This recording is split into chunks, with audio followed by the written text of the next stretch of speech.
Sefer, de libros y autores.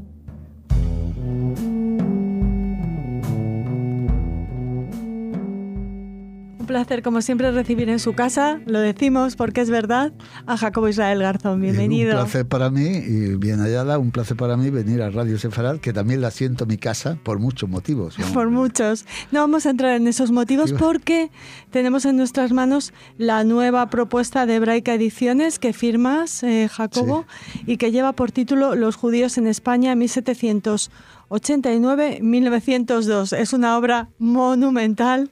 Sí. Que te ha llevado muchos años. Esto es una investigación a través de largos años. En realidad es una obra que trata sobre los judíos en España en un siglo XIX ampliado que viene a iniciarse con la Revolución Francesa y el comienzo de la Edad Contemporánea y termina en 1902 porque en 1903 ya está la entronización como rey activo. Antes hubo una regencia de su madre, de Alfonso XIII, y ya entramos en el siglo XX, Alfonso XIII, y ya hay estamos en el periodo del siglo XX. Entonces esto en realidad es un siglo XIX ampliado, sobre el que había muy poca información, y sobre todo total, y este ofrece una información, yo creo que prácticamente total, sobre el siglo, en primer lugar sobre España ante el hecho judío y en segundo lugar sobre los judíos en España. ¿Cómo lo has estructurado? Lo he estructurado en primer lugar entre España ante el tema judío. Lo primero que hago es analizar el contexto español de la época, tanto político, la evolución política, la evolución económica y la evolución cultural en el periodo.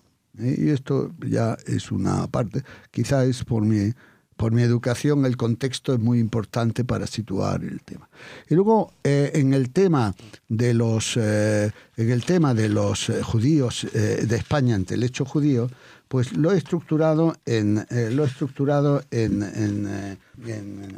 varios capítulos que tratan precisamente uno del tema político y constitucional de los judíos, otra la cultura ante los judíos, que fundamentalmente eran hebraístas, y algunos autores que empezaron a estudiar el hecho judío fundamentalmente medieval, como Adolfo de Castro o como fue Amador de los Ríos, y luego también lo que he estudiado mucho, porque el libro, en realidad, una de las cosas que he investigado es la prensa. He hecho una gran investigación sobre la prensa.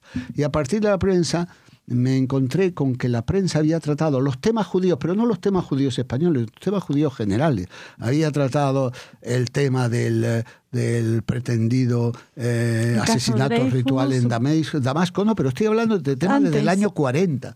Había tratado el tema del affair del niño Mortara, había tratado el tema de los judíos sefardíes, y que es mucho más antiguo que lo que decía, y sobre todo que es mucho más profundo, porque siempre el tema sefardí en el siglo XIX, incluso cuando hablamos de la estancia de las tropas en Tetuán, hablamos a través de los libros, y el libro fundamental que se ha utilizado es el libro de Pedro Antonio de Alarcón o el libro posterior de viaje de Murga, pero este trata de lo que vieron y pusieron en la prensa los corresponsales que acompañaron a las tropas, y algunos corresponsales que estuvieron ahí como durante 2 años, como Antonio Freán, que era un médico militar y que escribía en la prensa permanentemente.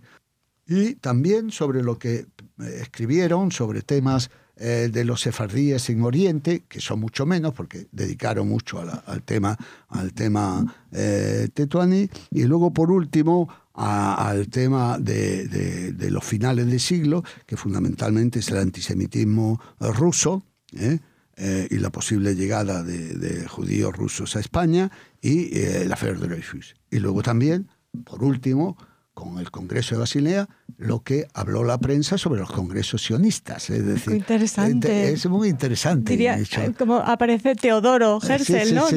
Cómo aparece Teodoro Herzl, cómo aparece el sionismo y cómo lo estudian y cómo lo ven y cómo lo piensan y cómo, dependiendo de esto del periódico, evidentemente había periódicos liberales que lo trataban normalmente, pero había periódicos absolutamente, digamos, integristas como El Siglo Futuro, que era un periódico católico carlista y que para ellos los judíos eran malísimos, los sionistas eran malos, los rusos eran malos, todos eran malos, todos los judíos eran malos, los judíos todo entero era malo. Es decir, y la segunda parte que estructuro es el tema de los judíos en España, que es cómo van apareciendo los judíos. Bueno, en primer lugar, hablo algo que no está relacionado, que es que en realidad el hecho del cierre del Tribunal de la Inquisición en 1834 se debe a la necesidad financiera del país, porque yo ligo mucho el tema a los temas económicos, quizá por mi formación,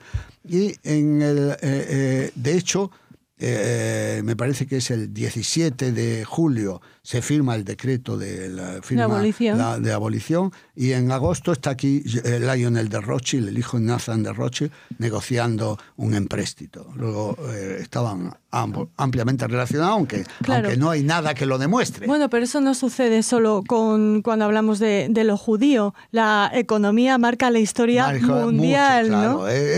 Es el telón de fondo de la historia. Es decir, en esto los marxistas tenían razón, aunque se equivocaron en muchas cosas, pero tenían razón. La economía es el telón de fondo de Jacobo, la historia. En el libro, por supuesto, se habla de ese retorno a Sefarad, de los intentos... De los intentos que no son intentos colectivos.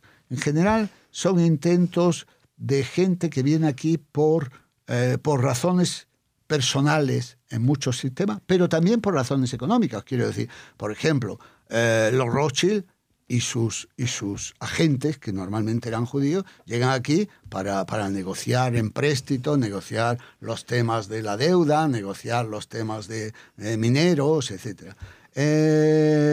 Los judíos de Bayona llegan aquí porque se pone la barrera aduanera en el País Vasco, entre el País Vasco francés y el País Blanco español, que antes no existía y que a ellos les permitía exportar a España, y entonces se encuentran que tienen que venir aquí para fabricar aquí porque sus productos están con unos fuertes tasas arancelarias. Y aunque supongo que empezó con el contrabando, pero el contrabando no era un sistema, vamos, es decir, y vinieron y fundamentalmente al País Vasco, a San Sebastián y a Madrid. Después vinieron los Pereira en el bienio constitucional porque se abrió a un nuevo sistema de financiación que era que los capitales privados participaran en el desarrollo de la industria. Y entonces en esto los hermanos Pereira, judíos, curiosamente judíos que habían salido de Portugal y de España hacia, no ellos, sino sus ancestros, su abuelo, tal como su abuelo, es decir, vinieron aquí para negociar la creación de sociedades económicas, de créditos, sociedades de crédito, y fundamentalmente el esto de los ferrocarriles. Lo que aquí la gente no sube es que durante 50 años largos, o 60, hasta la Guerra Mundial, hasta la Primera Guerra Mundial, las dos líneas férreas principales, que era la línea del norte, pertenecía a los Pereira, o estaba gestionada por los Pereira, y la línea Madrid y Zaragoza-Alicante, que era la que llegaba hasta Barcelona, en la MZA, era el de los Rothschild, es decir, y que el papel de los judíos en los ferrocarriles, pero no solamente en la financiación, sino que muchos de los técnicos, muchos de los directivos, muchos de los ingenieros eran judíos que habían participado en Francia en el desarrollo del ferrocarril y que tenían experiencia y vinieron aquí. Y luego otro de los temas que viene y que aparece es cuando las Ceuta y Melilla pasan de ser penales a ser ciudades y les dan un tratado de libre comercio, pues intentan atraer a población. Estamos hablando todavía de la reina Isabel, de Isabel II. Pues entonces los judíos empiezan en 1860 y poco, 61, 62, a vivir en Ceuta y Melilla, y desde entonces empiezan las sinagogas y empiezan los cementerios y en Sevilla también, que Andalucía siempre fue considerada una cosa un poco aparte por la monarquía, y en Sevilla también, pero eso ya es un poquito posterior, ya es posterior a la Revolución de 1869, aparecen judíos y también aparece un cementerio, etc. Yo he visitado los cementerios, he sacado listas de enterramientos judíos y he visto la prensa. Y entonces saco en la prensa los judíos interesantes en la finanza, los que eran interesados en las infraestructuras, los que se interesaban en el comercio, los que se interesaban en la ciencia y la cultura. Por ejemplo, había aquí dos personas de la familia Hauser, padre e hijo, que Hauser fue uno de los grandes médicos del cólera, pero su hijo fue uno de los grandes químicos e inventores en España. Había también un joven magnífico que Jonás, decía Alberto Jonás. Su padre era un gran comerciante y llamado banquero, pero en realidad era banquero de préstamos, vamos a decir. Y su hijo fue un gran concertista de piano, pero a nivel internacional luego, es decir. Y Alberto Jonás era español, fue recibido siendo niño prodigio por Alfonso XII, en fin, es decir, bueno, narro todas estas historias. Y luego también el papel en lo que es el comercio, que fue muy grande, porque aquí vinieron comerciantes de todas partes y hicieron mucho en la innovación en el comercio. Y finalmente, bueno, pues narro toda esta historia. Al final hay como 90 y tantas biografías de judíos de la época, y creo que ofrece un panorama. La obra también ofrece unos anexos, porque he preferido que los anexos estén, porque creo que aportan algo al historiador. Este es un libro de estudio, de referencia, pero es de, ¿no?, referencia y de consulta, y creo que cubre un vacío historiográfico. Y bueno, en este sentido me siento contento de haber aportado a España haber rellenado un vacío. A mí siempre me ha gustado estudiar e investigar sobre los asuntos que no estaban investigados, porque lo ya investigado ya está, y entonces lo que das es una opinión.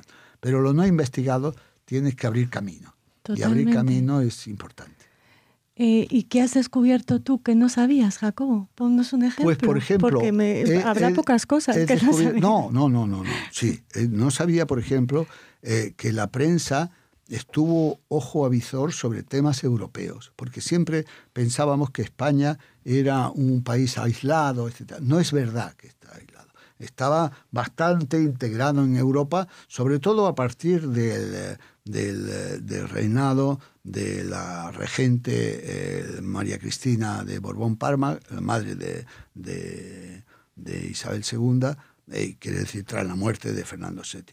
Y además, el caso curioso es por qué ocurre esto, por qué esta eclosión de unas ciertas libertades. Y es muy simple, es que el hermano del rey abanderó a los carlistas basándose en los integristas y en la Iglesia Católica y en las clases privilegiadas. Y los isabelinos tenían que afianzarse con los liberales y los moderados. Y entonces lo que hicieron, y los liberales y los moderados fueron los que llevaron en gran parte el reinado de Isabel II, en el que, a pesar de todo, y de la mala prensa con la que terminó, se consiguieron muchas cosas. Es decir, hay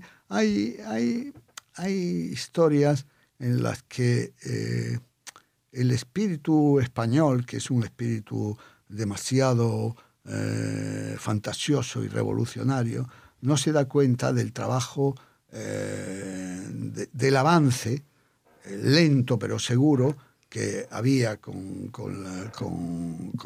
hubo en España con Isabel II, de la misma forma que lo hubo con Alfonso XIII posteriormente. Y prefiere... Con Alfonso XII y luego con Alfonso XIII. Alfonso XII lo que pasa es que duró muy poco. Es decir, sirvió para que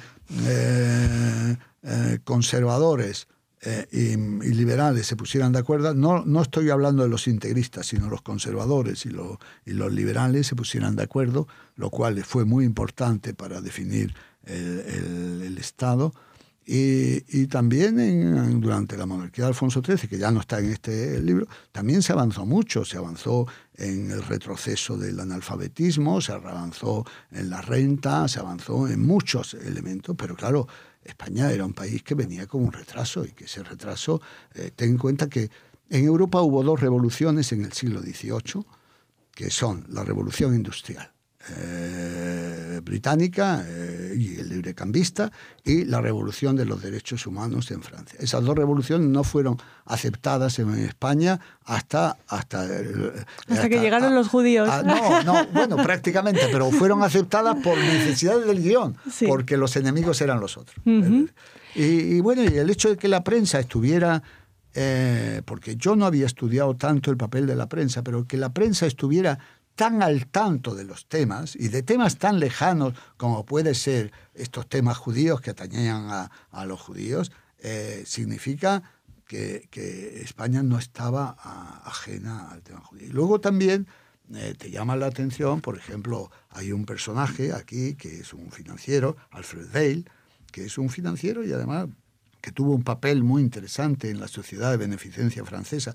Los judíos tuvieron un papel muy relevante en la Sociedad de Beneficencia Francesa de Madrid, porque claro, prácticamente la mayor parte de los judíos venían de Francia y los del sur de Marruecos, pero esto es así, ¿no? Que son los países vecinos, uh-huh, ¿no? Es decir, no, aunque vinieron muchos alemanes y austrohúngaros, etcétera, estos eran principalmente comerciantes o que venían encargados por empresas francesas.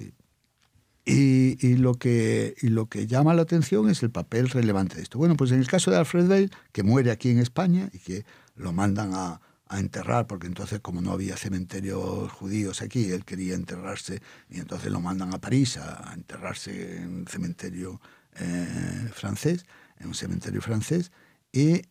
pero lo despiden pues desde ministros a grandes de España. La marcha fúnebre. La marcha fúnebre hasta la estación del norte. Y entonces el periodista dice, sorprende que un judío haya grandes de España, ministros, etcétera, significa esto que han cambiado los tiempos. Y corría el año 1880 y poco, es decir, que significaba algo. Yo creo que hubo un avance importante, fácilmente olvidado y posteriormente olvidado, porque desgraciadamente la mentalidad española es olvidadiza. No, es olvidadiza. Y cuando digo la mentalidad española, no digo la mentalidad de los españoles no judíos. También la mentalidad de los judíos españoles es olvidadiza. Quiero decir, hay un refrán askenazí que dice: como se cristianiza, se judaiza. Como son los cristianos de un lugar, son los judíos de un lugar. Y eso nos afecta también. Entonces, el olvidar, el no tener en cuenta los antecedentes, y esto está en los genes, es decir, y querer empezar siempre del vacío, que lo estamos viendo en la vida política española. Sí, por ese motivo también este libro es reivindicativo de esas figuras. Sí, es reivindicativo olvidadas, de ¿no? olvidadas y de una España olvidada en parte, de unos judíos olvidados y de una España olvidada. Y en este sentido yo creo que aporta algo a la historiografía española y aporta algo a la historiografía judía. Y sobre todo aporta algo a pensar que no hay que ver la historia solamente desde el punto de vista de la mayoría. La historia vista desde el punto de vista de una minoría tan interesante como pueda ser la judía, yo creo que marca también un punto.